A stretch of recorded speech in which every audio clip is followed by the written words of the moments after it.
नमस्कार दोस्तों, स्वागत है आपका हमारे YouTube चैनल किशन वॉइस पर। आज की कहानी है तिल के बीज और पंडित की ज्ञानदायक कहानी। तो चलिए शुरू करते हैं। काफी समय पहले की बात है। एक गांव में एक गरीब पंडित रहता था। एक दिन उस पंडित के घर कुछ मेहमान आए। पंडित की स्थिति इतनी खराब थी कि उन मेहमानों को खाना खिलाने के लिए घर में अनाज तक नहीं था। इस स्थिति को लेकर पंडित और उसकी पत्नी के बीच थोड़ी बहस होने लगी। पंडितायन कहती है, तुम्हें पेट भरने योग्य अनाज कमाने भी नहीं आता। इसी का नतीजा है कि आज घर में मेहमान आए हुए हैं और हमारे पास उन्हें खिलाने के लिए कुछ भी नहीं। इस पर पंडित अपनी पत्नी से कहता है, कल मकर संक्रांति है, मैं कल भिक्षा लेने के लिए दूसरे गाँव जाऊंगा। वहाँ एक पंडित ने मुझे बुलाया है। वह सूर्य देव के नाम से कुछ दान देना चाहता है। तब तक जो कुछ भी घर में है उन्हें आदर सत्कार के साथ मेहमान के सामने रखो। पंडित की यह बात सुनकर पंडितायन कहती है, तुम्हारी पत्नी होकर मैंने कभी सुख नहीं भोगा। न कभी खाने को मेवा मिष्ठान मिला, न ही ढंग के कपड़े और गहने मिले। आज तुम कह रहे हो कि जो भी घर में पड़ा हो वो मेहमान के सामने रख। जब कुछ है ही नहीं तो मैं उनके सामने क्या रख? पड़े हैं तो बस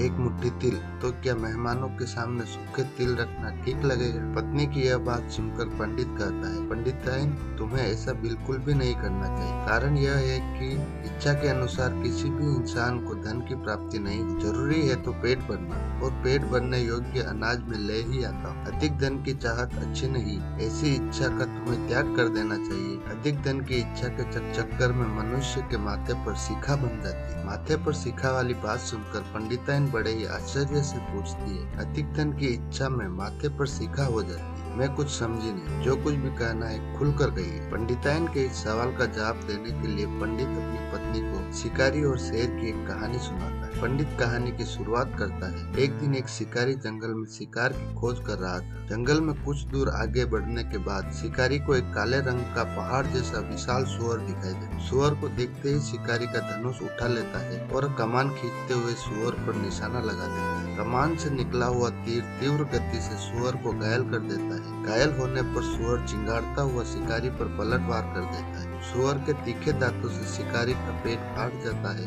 इस तरह शिकारी और शिकार दोनों का ही अंत हो जाता है। इसी बीच खाने की तलाश में भटकता हुआ एक भूखा शेर वहां से गुजरता है, जहां शिकारी और सुअर का शव पड़ा हुआ। बिना मेहनत के इतना सारा भोजन देख मन ही मन बहुत खुश होता है और मन ही मन सोचता है कि आज तो भगवान की बड़ी कृपा हुई जो इतना अच्छा और अधिक भोजन एक साथ मुझे मिला है। मैं इसे धीरे धीरे और आराम से खाऊंगा ताकि लंबे समय तक मैं इसे उपयोग में ला सकूं। इस तरह मैं इस भोजन के साथ लंबे समय तक अपनी भूख को शांत रख पाऊंगा। इन सभी बातों पर विचार करते हुए शेर सबसे पहले छोटी छोटी चीजों को खाना शुरू करता है। तभी उसे शिकारी के मृत शरीर के पास धनुष पड़ा दिखता है। शेर के मन में पहले उसे ही खाने का विचार आता है और वह धनुष पर चढ़ी हुई डोर को चबाने लगता है। शेर के चबाने से धनुष पर चढ़ी डोर टूट जाती है और डोर के टूटने से धनुष का एक सिरा वेग के साथ शेर के माथे को भेदता हुआ ऊपर निकल आता है। शेर के माथे को भेद कर धनुष का जो सिरा शेर के सिर पर निकल आता है, वह ऐसा प्रतीत होता है मानो शेर के माथे पर शिखा निकल आई। घायल होने के कारण कुछ देर बाद शेर की भी मौत हो जाती है। इतना कहते हुए पंडित कहता है, पंडितायन इसीलिए मैं कहता हूँ जरूरत से अधिक लोभ से माथे पर शिखा आ जाए। यह कथा सुनने के बाद पंडितायन कहती है, ठीक है,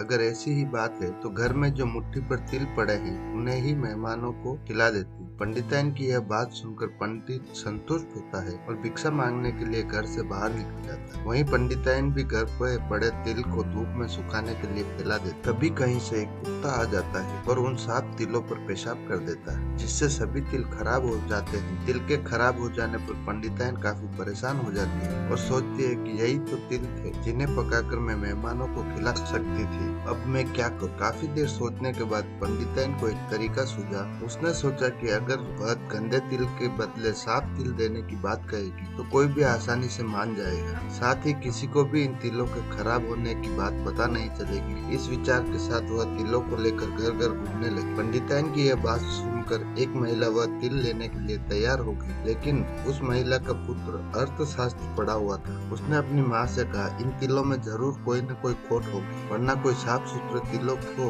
गंदे तिलों के बदले देने के लिए तैयार क्यों होगा? पुत्र की यह बात सुनकर महिला ने पंडितायन के तिलों को लेने से मना कर। कहानी से सीख, हमारे पास जो भी होता है हमें उसी में सुखी रहना चाहिए। किसी के पास ज्यादा चीज देखकर दुखी नहीं होना चाहिए। अगर कहानी अच्छी लगी तो वीडियो को लाइक करें, चैनल को सब्सक्राइब करें। चलिए मिलते हैं अगली कहानी। धन्यवाद।